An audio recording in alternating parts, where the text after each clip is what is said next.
नमस्कार साथियों, हम चर्चा कर रहे थे आरपीएससी द्वारा आयोजित लोक प्रशासन विषय के असिस्टेंट प्रोफेसर के पेपर सेकंड की आंसर की। आइए चर्चा को जारी रखते हैं। क्वेश्चन नंबर 102 में पूछा गया है, which of the following is not a function of economic division of finance ministry, यानी कि कौन सा वित्त मंत्रालय के आर्थिक संभाग का कार्य नहीं है। तो हम सभी जानते हैं कि इकोनॉमिक पॉलिसीज़ का रिव्यू यानी आर्थिक नीतियों की समीक्षा करना, आर्थिक समीक्षा यानी कि इकोनॉमिक सर्वे तैयार करना, और फॉर्मुलेशन ऑफ बजट यानी बजट निर्माण करना जो है वो आर्थिक संभाग का कार्य है। इसलिए मुद्रास्फीति का नियंत्रण यानी कि कंट्रोलिंग द इन्फ्लेशन जो है ये इसके कार्यभार में नहीं आता है, जो कि हमारा करेक्ट आंसर रहने वाला है ऑप्शन थर्ड। इसी के साथ आगे बढ़ते हैं। नेक्स्ट क्वेश्चन में पूछा गया है, कौन सा साल जो ऐसा था जिसमें भारतीय बजट से बजट घाटा की अवधारणा का परित्याग किया गया, यानी in which year from the Indian budget the concept of budget deficit was abolished. तो आपको बताते चलें, इसका जो करेक्ट आंसर है वो 1997-98 रहने वाला है, यानी फर्स्ट ऑप्शन जो है वो आपका करेक्ट आंसर रहने वाला है। नेक्स्ट क्वेश्चन में पूछा गया है, the president of India is the ceremonial head of state and exercises his powers in consultation with the Council of Ministers. This is an example of which feature of the Indian Constitution? यानी भारत का राष्ट्रपति जो राज्य का औपचारिक प्रमुख है और अपनी शक्तियों का मंत्रिपरिषद की सलाह से निर्वहन करता है, ये भारतीय संविधान की कौन सी एक विशेषता है। तो हम जानते हैं कि भारत का जो राष्ट्रपति होता है वो डे ज्यूरे होता है, जबकि यानी कि जो नॉमिनल हेड होता है, जबकि जो भारत का प्रधानमंत्री है वो डी फैक्टो यानी रियल एग्जीक्यूटिव होता है। और ये जो है ये पार्लियामेंट्री फॉर्म ऑफ गवर्नमेंट का फीचर है, यानी संसदीय सरकार का फीचर है, यानी सेकंड ऑप्शन जो है वो आपका करेक्ट रहने वाला है। इसके बाद अगले क्वेश्चन की तरफ बढ़ते हैं।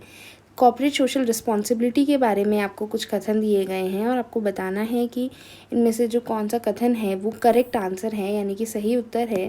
तो आइए पढ़ लेते हैं। Corporate social responsibility provides the companies a strategic framework to adopt an inclusive and sustainable business approach, यानी कॉर्पोरेट सोशल रिस्पॉन्सिबिलिटी कंपनियों को समावेशी एवं सतत उद्यम दृष्टिकोण अपनाने हेतु एक रणनीतिक ढांचा प्रदान करती है। तो ये बिल्कुल ठीक बात है, ऑप्शन ए जो है वो तो आपका करेक्ट रहेगा ही। आगे बढ़ते हैं।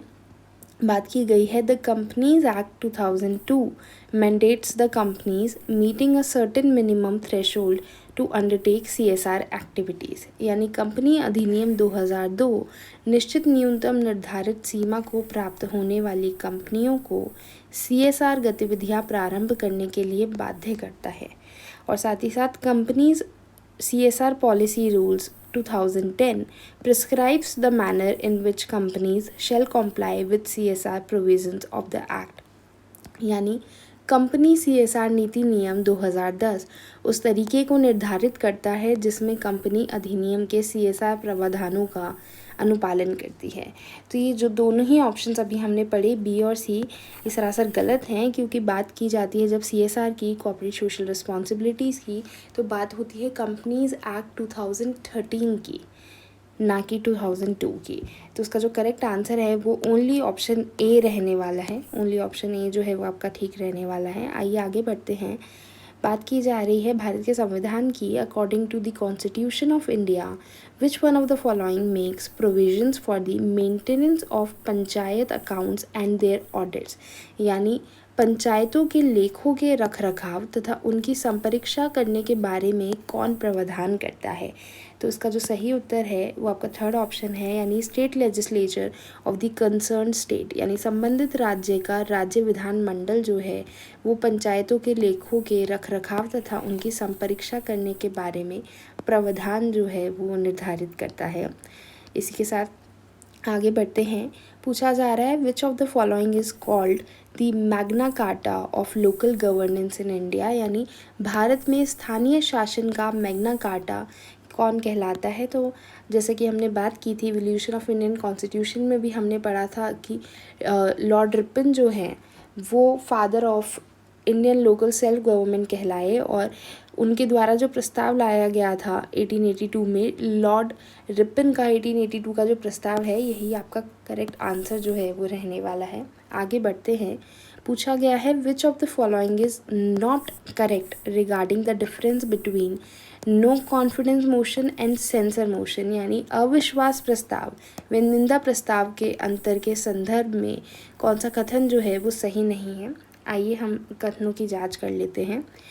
कहा जा रहा है no confidence motion is brought against entire council of ministers while censure motion can even be brought against one minister.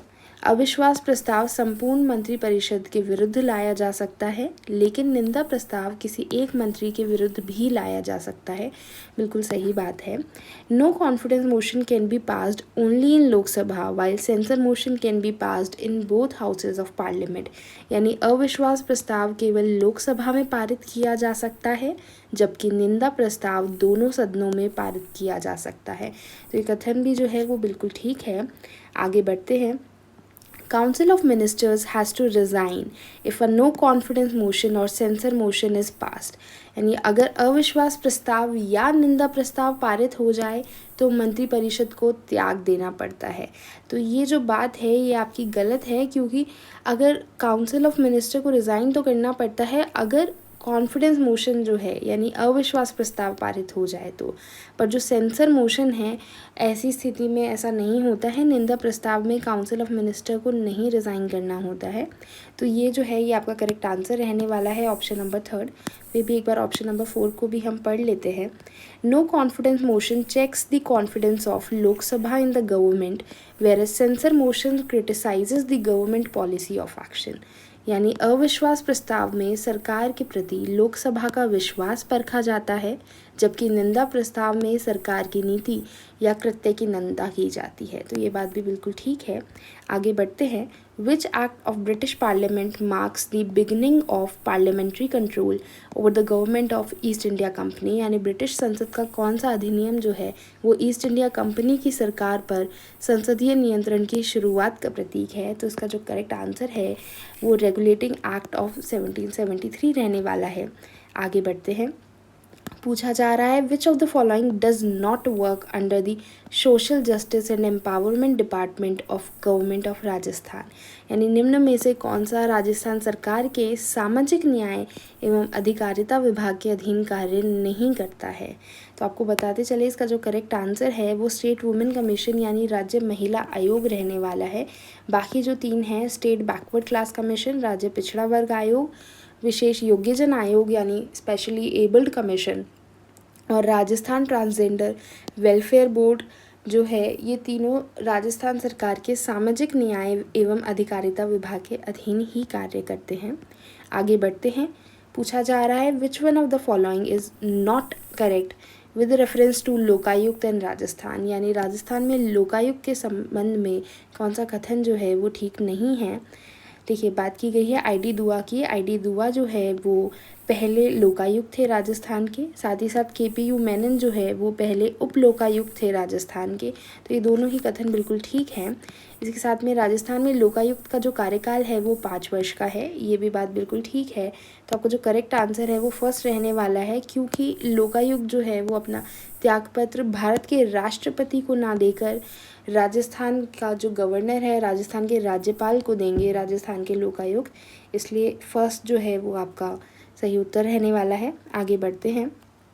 पूछा जा रहा है in which of the following time periods the Lokpal can investigate into the complaint of offence alleged to have been committed, यानी लोकपाल द्वारा निम्नलिखित में से कितने समय के अंतर्गत कथित अपराध से संबंधित शिकायतों की जांच की जा सकती है। आपको बताते चले इसका जो करेक्ट आंसर है वो है अपराध होने की तिथि से 7 वर्ष तक, यानी within 7 years from the date of offence committed.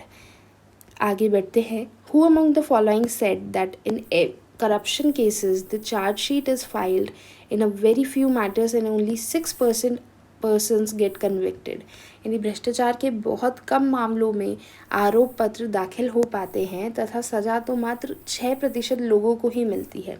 देखिए ये उन क्वेश्चंस में से है जिन्हें हम कंफर्म नहीं कर पाए हैं।